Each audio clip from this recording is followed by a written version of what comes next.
kakak sendiri di himpunan ya. Mm-mm. Mungkin kalau dari kan kakak juga ikut kepengurusan sebelumnya ya 1 tahun. Iya.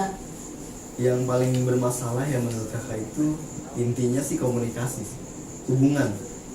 Karena itu benar-benar paling mendasar, itu pula yang menjadi masalah. Iya betul. Makanya ini kita perbaiki bareng-bareng, kita jalin hubungan. Pokoknya kita itu bagaikan keluarga lah, gimana kita kerja bareng-bareng, ikhlas. Kalau Dewi sendiri gimana? Iya. Maksudnya ketika istilahnya kakak tunjuk nih buat masuk ke pengurusan ini, ada rasa apa gitu, gimana kesan gitu? Ya, awalnya emang berat sih Kak, maksudnya kayak aku nggak pernah jadi sekretaris ya, maksudnya kayak nggak pernah memasuki bidang itu juga. Setiap organisasi aku kerjanya cuma bikin ini gitu kan. Nah pas masuk jadi sekretaris tuh kayak apa ya, aku buta banget gitu. Terus juga benar, komunikasi itu emang masalah yang paling dasar tapi fatal. Iya, soalnya waktu aku minta kayak misalkan dari pengurus terdahulu itu susah banget komunikasinya, tapi cuma susah gitu ya. Jadi kayak emang di situ terus juga ngerasa jadi gimana ya, aku tipikal orang yang kalau misalkan kerja deadline hari ini harus hari ini gitu.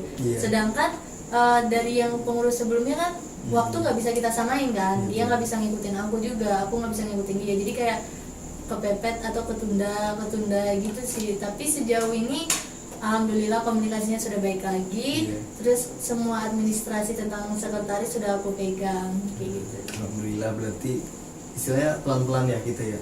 Benar banget, emang karena kita di sini masih membangun sih ya kayak nggak cukup 1-2 tahun sebenarnya kalau mau jadiin himpunan tuh, ya nggak sih? Iya benar. Intinya kita jangan nyerah dulu lah, kalau apa-apa kita belajar dulu. Dewi juga kan awalnya kaget ya ketika jadi sekretaris. Iya. Padahal aku mau jadi wakil dia. Kalau ditanya emang kakak juga pernah jadi ketua hima? Enggak kan? Makanya kita harus selalu siap dengan tantangan gitu, belajar ini. Tapi kalau misalkan di kepengurusan terdahulu nih, kakak lebih, maksudnya bukannya mau membandingkan ya, tapi emang harus dibandingkan. Lebih enak yang mana nih Kak? Maksudnya kayak dari koordinasi anak-anaknya, terus juga komunikasi anak-anaknya. Tapi itu belum bisa dibandingin juga sih, karena kan kita juga baru sih. Maksudnya sampai sejauh ini deh gitu. Sampai sejauh ini kalau dari segi hubungan ya, dari masalah yang ada ya, alhamdulillah sih dari teman-teman yang sekarang ini, pengurusan sekarang, walaupun kita sedikit tapi hubungan kita tetap baik, jalan lancar. Iyalah tiap hari. Walaupun berjauhan ya, posisi kan sekarang teman-teman lagi pada di kampung halaman ya. Iya betul. Tiap hari nongki di sekret ya. Makanya yang penting itu sih komunikasi. Paling penting. Ibadah kita tuh nomor 1, ngopi bareng ya. Ngopi bareng gitu. Kaca itu bercanda ya guys. Nanti orang jadiin itu sebagai ibadah.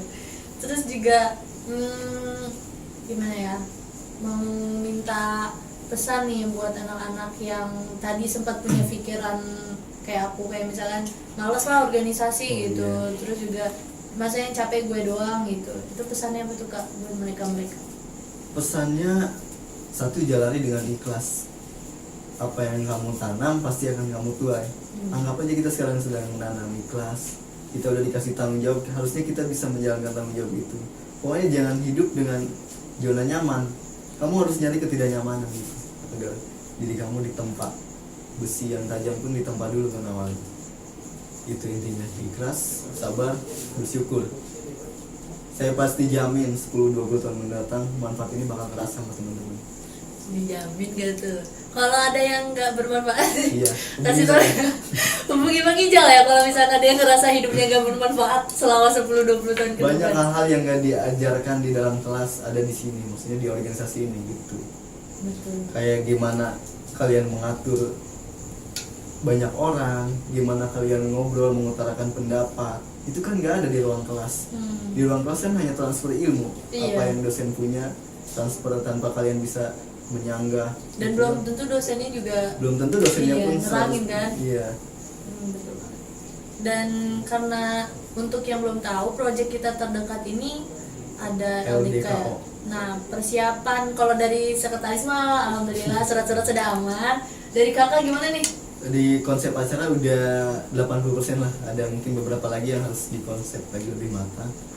Terus pembentukan panitia udah, mungkin Ya step awal itu sih dari administrasinya dulu, dari sekretaris, proposal, terus surat undangan dan sebagainya itu harus dimasukin dulu. Target berapa orang nih kak?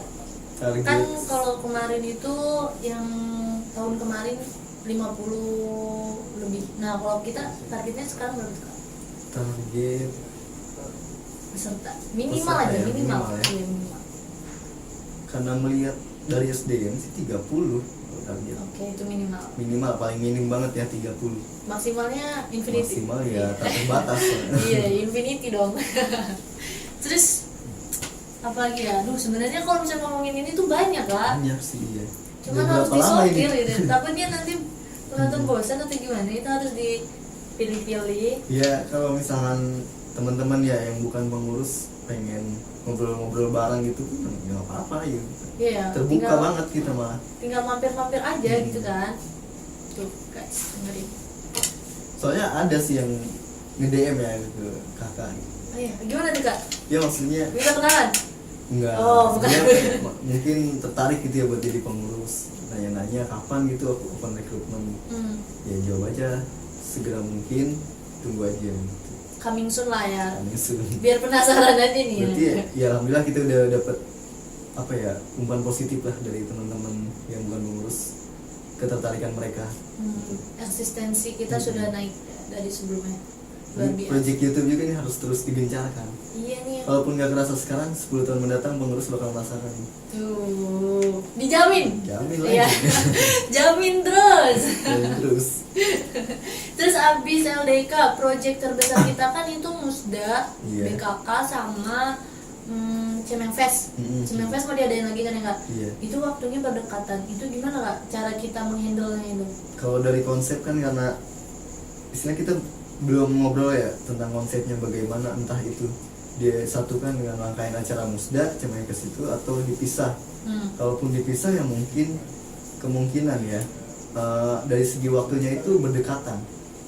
Maka dari itu mungkin dari kita harus matangin dulu konsep, nanti kepanitiaan kalau memang pengurus kurang kita ambil dari teman-teman yang bukan pengurus gitu. Jadi Mahasiswa anggota-anggota biasa. Iya, Ya? anggota biasa.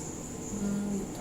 Jadi buat mensiasatinya ya kalau nggak digabung ya kita oprek Iya. dari anggota biasa. Bisa sih kayak gitu. Apalagi ada lagi kakak keresahan kakak nih? Dewi gimana Dew sejauh ini Dew dari Sekum? Wih, luar biasa. Nggak kenalannya apa aja nih? Kurang apa gitu? Apa kurang printer? Apa kurang Wah, kalau misalkan itu sih kurang laptop sih kak. Ini tolong lah ya. Tolong lah nih kalau pengurusan kakak, pengurusan juga udah sih. Adain laptop khusus untuk Sekum lah ya. Terlalu berat ya? Berat itu. Ya udah jangan deh. Itu aja sih kak. Aku mau tanya tentang nih. Maaf kalau misalnya aku menyinggung kakak. Iya. Kadang aku suka bingung gitu. Jalur koordinasi ke atas itu gimana kak? Maksudnya ke bidang apa? Ke sivitas akademik yang di atas ya.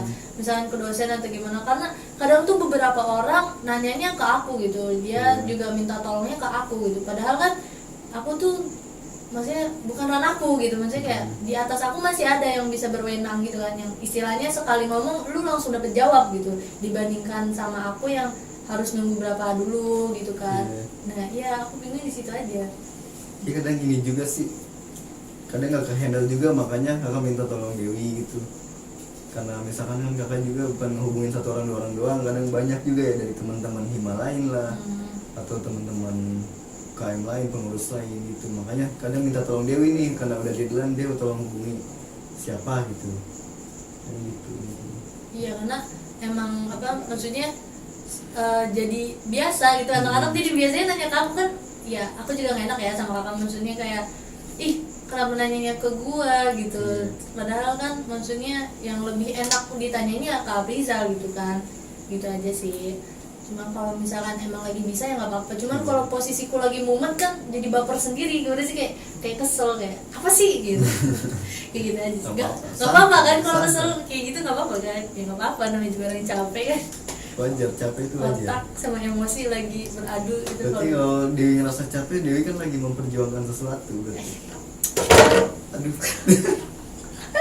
Sampai kayak gitu kan tuh. Aduh, untung aja nggak jatuh deh. Iya, emang lagi memperjuangkan sesuatu emang. Iya, sabar aja, jalani. Dan kalau misalnya kalian tahu dari awal tadi, Kak Abrizal ini tuh sering mengutip dari bahasa-bahasa dari tokoh-tokoh. Itu Iya. referensinya dari mana tuh, Kak? Oh, kakak sih biasa baca buku paling. Cuman karena sekarang nih posisi lagi parah banget ya, lagi emang mager banget buat baca buku. Biasanya itu emang rutin tiap malam baca buku sambil ngopi kan, enak banget. Dewi sendiri suka nggak baca buku? Iya, suka sih. Cuman Jenis bukunya apa tuh? Novel, fiksi apa gimana? ya aku lebih suka novel sih. Oke. Cuman ya kalau misalkan tokoh-tokoh kayak gitu nggak semuanya gitu. Karena kadang aku bacanya kayak yang menurut aku keren aja. Iya. Udah Iya, kan kalau keren. cewek kan karena banyak menggunakan perasaan ya Iya. wajar lah. Iya. Bacanya novel. Iya, karena kan kita melihat dari hati, dari perasaan dulu. Perempuan tuh kayak gitu. Kalau kakak sih lebih suka ke bacaan sejarah sama tokoh-tokoh gitu yang menginspirasi lah, membangkitkan semangat. Kadang emang salah satu buat pembangkit semangat itu dari baca buku. Iya sih. Jadi kita, wah ini keren banget nih, kita harus bisa kayak gini, itu salah satunya. Buku yang paling kakak suka, Buku yang paling kakak suka ya? yang masih kakak baca sampai sekarang, padahal kakak tuh udah tahu endingnya tuh bakal gimana gitu, dia tuh bakal ngomongin apa aja gitu, masih ada nggak, Kak? Buku apa ya tadi? Terlalu banyak buku guys.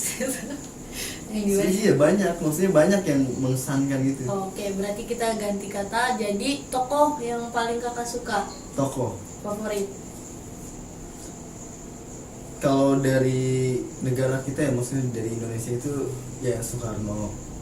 Kalau yang dari luar negeri, dari India, Mahatma Gandhi. Kenapa bisa milih dia berdua? Kalau Soekarno dulu ya berarti ya. Soekarno karena satu, dia punya karisma, punya wibawa yang cukup mengesankan gitulah dalam era kepemimpinannya ya. Tegas pula orangnya. Ya kalau begitu. Kalau Mahatma Gandhi sih keren aja gitu, dia bisa membebaskan penjajahan Inggris ya. Dulu kan India dijajah sama Inggris. Bisa membebaskan penjajahan tanpa kekerasan sedikit pun. Dia tuh orang yang penuh dengan kasih sayang, lembut banget orangnya. Dia melakukan kekerasan aja ya cuman 2 kali semasa hidupnya. Waktu mukul anaknya dan sama istrinya. Hah? Sama istrinya dia mukul istrinya, udah melakukan kekerasan dalam hidupnya cuma 2 kali. Selebihnya dia penuh dengan kasih sayang, kelembutan. Makanya itu yang saya suka dari Mahatma Gandhi. Itu juga yang pengen saya terapkan dalam hidup saya. Maksudnya ketika orang-orang benci sama saya, mengkritik saya malah pengen sayangi mereka gitu. Keren lah pokoknya, menginspirasi banget Mahatma Gandhi. Tapi kadang sayangnya anak zaman sekarang sama Beda ya? sayangnya Mahatma Gandhi itu beda kan. Iya. Jangan sampai nih sayangnya bikin orang sayang lagi gitu. Sayang lagi ya dalam konteks beda ya. Tapi Cuma bagus sih. harus punya sisi tegas juga sih kayak Soekarno. Kita tuh kadang memperjuangkan apa yang benar gitu. Betul-betul.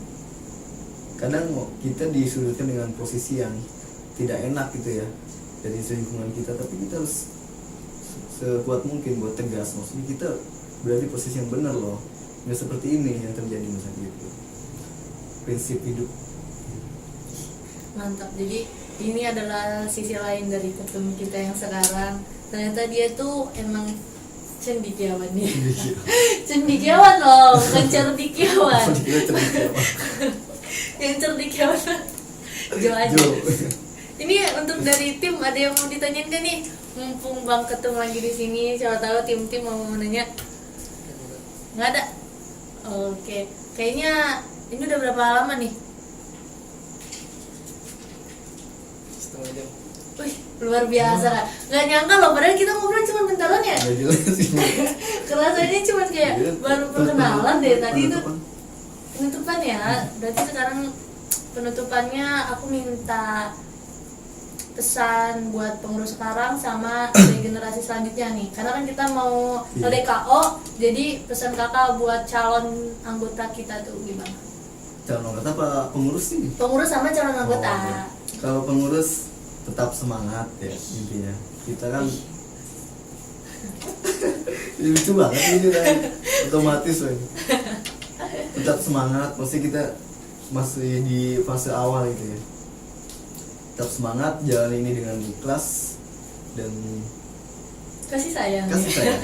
Jangan lupa komunikasi, hubungan kita tetap jaga. Kalaupun emang kita nggak bisa menciptakan apa-apa di himpunan ini, yang penting hubungan kita akan tetap abadi walaupun pengurus kita udah lengser. Anjay kan? Iya bahasanya. Untuk calon anggota.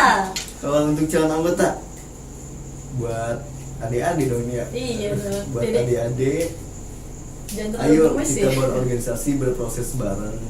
Di sini kita bisa membentuk pribadi kita, karakter kita. Jangan cuma hanya kuliah saja gitu. Kuliah oke, emang kuliah prioritas kita. Di sini pun kita emang untuk kuliah.